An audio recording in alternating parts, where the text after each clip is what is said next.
আমি আমার বক্তব্য এবং আমার অবস্থানে অনড় যে আমি তখন বলেছিলাম আমার বিরুদ্ধে যদি কোনো রকম কোনো অভিযোগ যারা করছে 10 পয়সার কোনো অভিযোগ যদি কেউ প্রমাণ করতে পারে আমার বিরুদ্ধে ইডি সিবিআই লাগানোর দরকার নেই, ফাঁসির মঞ্চ তৈরি করবেন, আমি গিয়ে মৃত্যুবরণ করবো। আমি আজও একই কথা বলছি।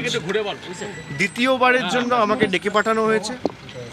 এর আগে আমি সেপ্টেম্বর মাসে এসেছিলাম, তদন্তকারী সংস্থা তাদের কাজ করছে, আমি সম্পূর্ণ সহযোগিতা করেছি এবং আমাকে সেপ্টেম্বর মাসে যখন ডেকে পাঠানো হয়েছিল তখনও আমাকে প্রায় 9 ঘন্টা 8.5 ঘন্টার উপর জেরা করা হয়েছিল।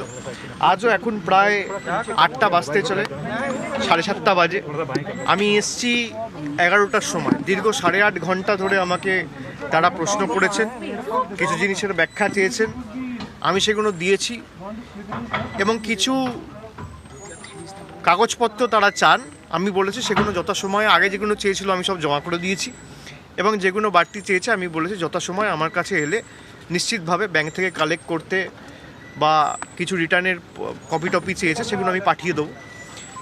কিন্তু যারা ইডি সিবিআইকে কাজে লাগিয়ে নিজেদের রাজনৈতিক স্বার্থ চরিতার্থ করতে নেমেছে এবং ভাবছে যে আমাকে জোর জবরদস্তি ভয়ে দেখিয়ে, ইডির ভয়ে, সিবিআইয়ের জুজুর ভয়ে আমি মাথা নত করব, আমি অন্য ম্যাটেরিয়াল। এসব যত করবে আমি তত লক্ষ্যে অবিচল থাকবো, আমি তত দৃঢ়প্রতিজ্ঞ হব, আমার জেদ তত বাড়বে। সবাই এক নয়, আমার মানসিকতার আর অন্য মানসিকতার মধ্যে পার্থক্য রয়েছে, সবাই মেরুদণ্ডহীন হয় না। তাই যারা ভাবছে যে এইসব করে নিজের স্বার্থ চরিতার্থ করব এবং জোর করে অপোজিশনকে, বিরোধী দলগুলোকে, তাদের প্রতিনিধি নেতা কর্মীদেরকে একঘরে করে রাখবো ইডি সিবিআই দেখিয়ে, তারা মূর্খের স্বর্গে বাস করছে। আমাকে 2বার ডেকেছে, আপনাদের সামনে আমি এসেছি, আমি গেছি, তদন্তে সহযোগিতা করেছি এবং তদন্তকারী সংস্থার প্রতিনিধিরা তাদের কাজ করছে, আমি তাদেরকে দোষ দিই না। কিন্তু যাদের বিরুদ্ধে ভুরি ভুরি অজস্র অভিযোগ ছেড়ে দিন, প্রমাণ জনসমক্ষে রয়েছে, তাদেরকে ইডি কভার ডাকছে, তাদেরকে সিবিআই কভার ডাকছে। আজকে ধরুন নারদা নিয়ে যারা গলা ফাটাচ্ছিল, রোজ ভ্যালি, যাদের বিরুদ্ধে সারদার কর্ণধার লিখিত অভিযোগ করেছে, যাদেরকে কাগজে মুড়ি দিয়ে টিভির পর্দায় নির্লজ্জভাবে টাকা নিতে দেখা গেছে, যাদের বিরুদ্ধে একাধিক অভিযোগ জনসমক্ষে রয়েছে, তাদেরকে কভার ডেকেছে আজকে সব বিজেপির বড় বড় নেতা। আমি আজকে অপোজিশনে তৃণমূল কংগ্রেস করি বলে আমি এদের কাছে চোর, আর যারা বিজেপি করে তারা সাধু।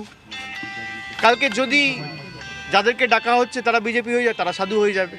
সুতরাং এই যে বিজেপি ওয়াশিং মেশিনের কায়দা, জোর জবরদস্তি করে তাদের কাছে মাথা নত করা, এই দ্বিচারিতা, এই ধাপ্পাবাজি বেশি দিন চলতে পারে না।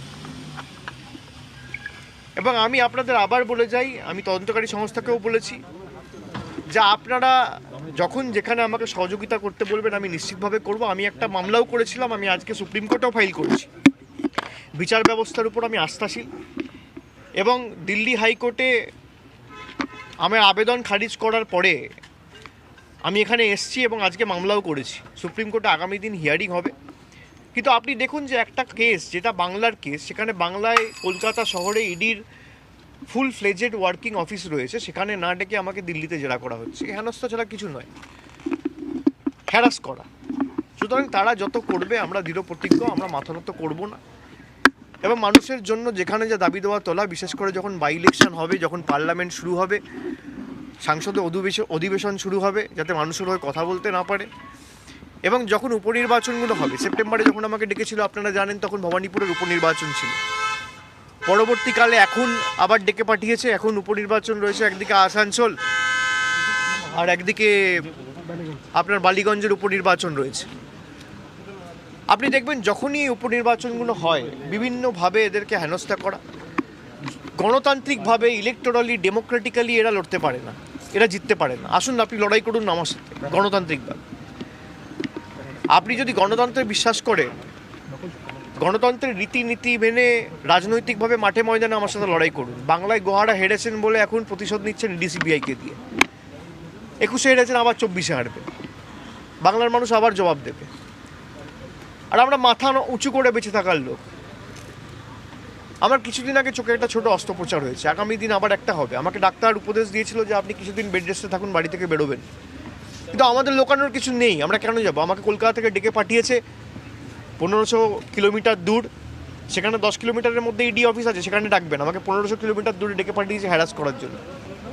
যাই হোক, আমি এসছি, 9 ঘন্টা তাদের প্রশ্নের উত্তর দিয়েছি, এবং আগামী দিন আবার যখন ডাকবে আমি আসবো। আমার থেকে যা তথ্য চেয়েছে, যা পরিসংখ্যান চেয়েছে, যা কাগজপত্র চেয়েছে, ডকুমেন্টস চেয়েছে, আমি সব দিয়েছি। আমার লোকানোর কিছু নেই। দাদা কালকের কি কর্মসূচি রয়েছে? কালকে কি আবার আসতে বলেছে আপনাকে? আমাকে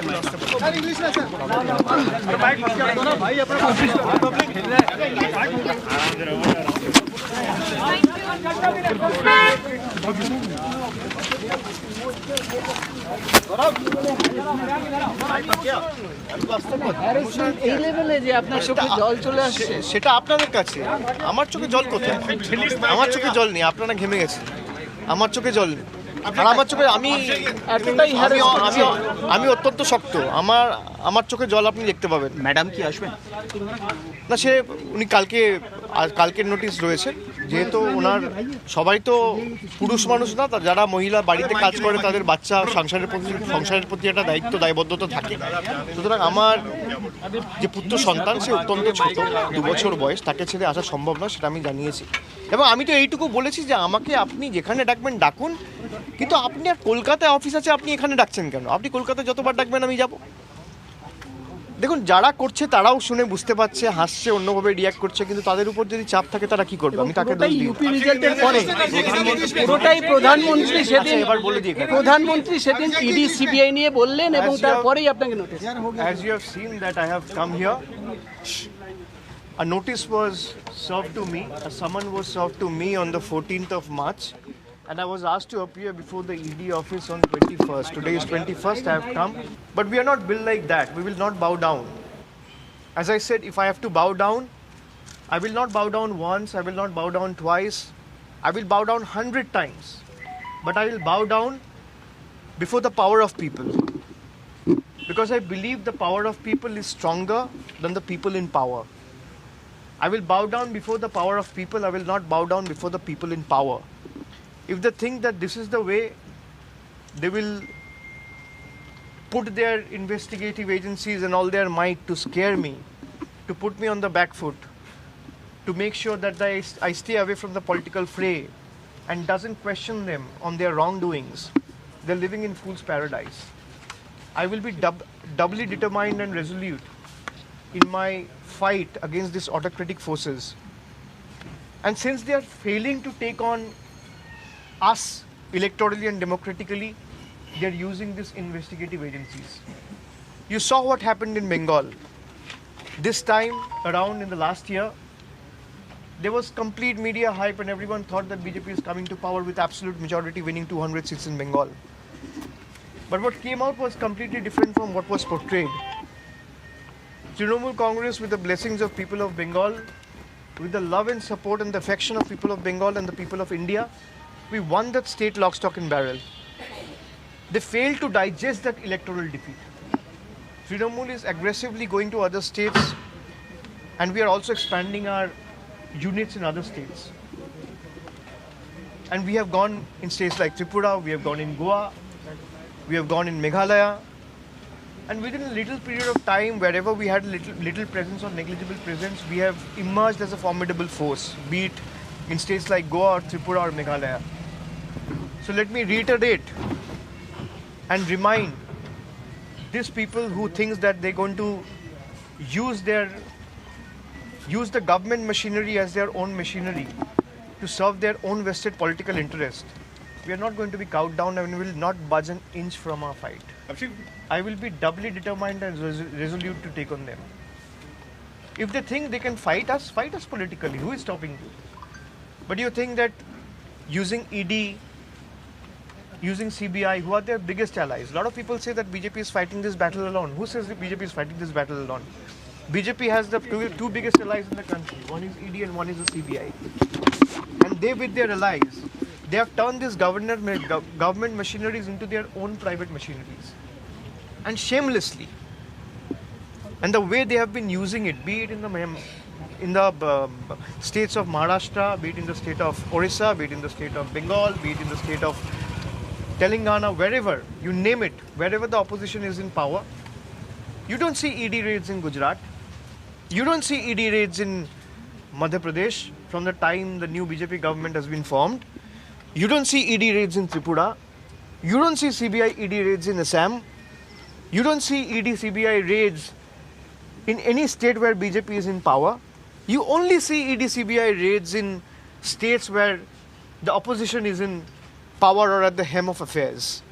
And this is a testament to the fact of their decisive and vendetta politics. Abhishek, what do you have to say about the allegations? Because what the agencies are claiming that these questioning which are happening right now are based on the testimonies of those accused who have been arrested, and they have named linkages with you. What do you have to say about that? So it is for the investigating agencies to take it on What them was and your prove it in the response to court. it? See, what I discussed in the investigation, what I discussed in my interaction with the investigating agencies and the officers, I cannot disclose it for the sake of the investigation. And that is not very appropriate of me to comment in public what I discussed in private. So I will, if there is anything against me, I am again telling that you don't have to chase me by these investigating agencies. I'll take the gallows. And if there is anything which you can prove and substantiate that, which eventually proves my engagement or involvement in this scam. What is this scam? You call it coal scam. Now what is coal scam? You call it cattle scam. What is cattle scam? The cattle is like an insect. It's a big animal. If the cattle is going from India to Bangladesh, what is BSF doing? Who is at the helm of affairs of BSF? The Home Minister. Who is at the helm of affairs of the collieries which are guarded by institutional force like CISF? The Home Minister. So do you think it is appropriate to call it a coal scam or a cattle scam? It should be called the Home Minister scam. Because the Home Minister is at the helm of affairs, who is guarding collieries, who is in charge of CISF guarding the collieries, who is in charge of BISF protecting the borders. If they are not able to do it, and you put the onus on the state government and the members of the opposition that they are cahoots with this consters and crooks and people who have carried these crimes out. How is this possible to even implement without their blessings and guidance? You tell me, who guard the collieries? Who guard the collieries? The ECL is guarded. You were called, so obviously people would like to know that what was your response?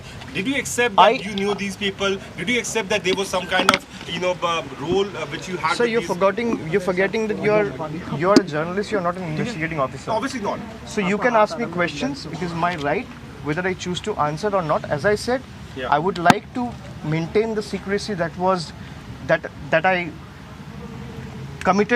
I was committed, and I specifically told them that if there is anything that I can do from my part, if there is anything that you would like to know from me, I will certainly let you know. But whatever I discuss within the room and within that four walls, I cannot come and discuss it in public. They have not. आपने ED का सामना करा, यहाँ आकर दूसरी बार आप आए हैं और आपके मिसेज को भी सम्मन गया है, क्या वो आएंगी, वो बचना चाह रही हैं सुप्रीम कोर्ट में, आज पिटीशन में पाएंगी? नहीं, बचना होता तो मैं क्यों आता भाई? बचने मारने का तो बात ही नहीं है. बचना होता मैं तो कलकत्ता में रहता. मैं तो 2.5 years of age, and you cannot travel with kids and come to the investigating agencies just because we don't have domestic help at this point in time. So I have conveyed that specifically to the officers in ED, and she will send a reply via mail tomorrow as well.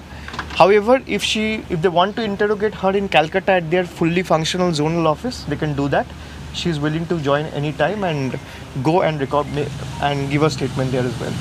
All right? Thank you. Thanks for answering all the questions. Thank you. 9 ঘন্টা ইডির অফিসে ছিলেন অভিষেক বন্দ্যোপাধ্যায়। তাকে দীর্ঘ জিজ্ঞাসাবাদ ইডির আধিকারিকদের। তিনি কোনোভাবেই মাথা নোয়াবেন না, মাথা উঁচু করে চলার মানুষ তারা। ধাপ্পাবাজি বরদাস্ত করবেন না, তিনি সব রকম সহযোগিতা করবেন। কিন্তু আরও একবার প্রশ্ন তুললেন যে কেন কলকাতায় তাদের অফিস থাকা সত্ত্বেও তাকে দিল্লিতে ডেকে এনে এভাবে প্রশ্ন করা হচ্ছে। মামলা বাংলায়, কেন অকারণে এখানে তাকে আনা হচ্ছে? তার মানে হেনস্থা করতেই তাকে দিল্লিতে তলব, এমনটাই আর শোনা গেল অভিষেক বন্দ্যোপাধ্যায়ের কণ্ঠে।